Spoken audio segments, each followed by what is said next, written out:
Mais je vais aller plus loin. Beaucoup disent Mbappé à tout prix à Vini. Moi, ça m'énerve quand j'entends ça. Moi, Vini, je le kiffe de fou. Je kiffe pas plus Mbappé que Vini. Moi, Vini, je le kiffe de plus. Et il a fait plus au Real que Mbappé. Mais qu'on me dise qu'on a tout donné à Mbappé, le numéro 7, c'est qui? Vini. Qui c'est qui est resté sur son aile gauche alors que Mbappé il la voulait?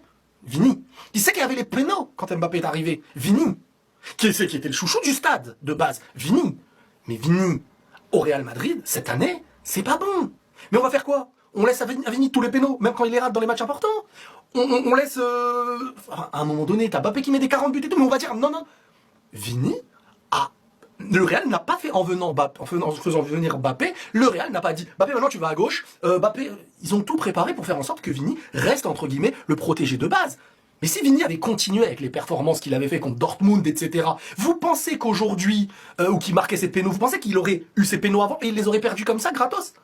C'est Vini qui a perdu beaucoup de choses par rapport à Mbappé dans des moments où ça s'imposait. Mais qu'on ne mente pas sur l'histoire.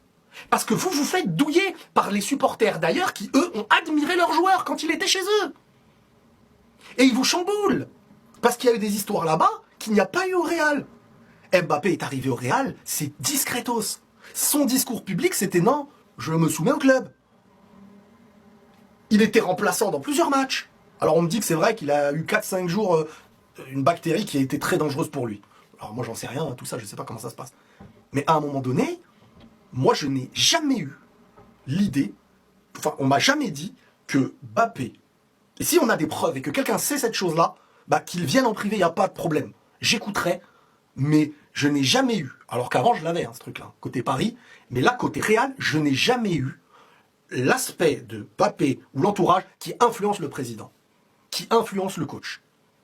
Et comme je vous ai donné les exemples du début, c'est pas cohérent. Tu crées pas de forme d'armée numérique pour... alors que tu as déjà le club à ta cause. C'est que non, c'est que t'es pas content de quelque chose. Si t'es pas content, c'est qu'on ne s'y est pas soumis. Moi, le club me dit que du bien de Kylian. Quand il était pas bon, on me disait des trucs pas bien. Hein. Quand il était pas bon des premières parties de saison, waouh, il y avait de l'inquiétude. Hein. On me disait, purée, on espère qu'on n'a pas refait le coup avec Hazard, qu'on n'a pas un deuxième Neymar, qu'on n'a pas un... Il y a de l'inquiétude. Hein. Mais après...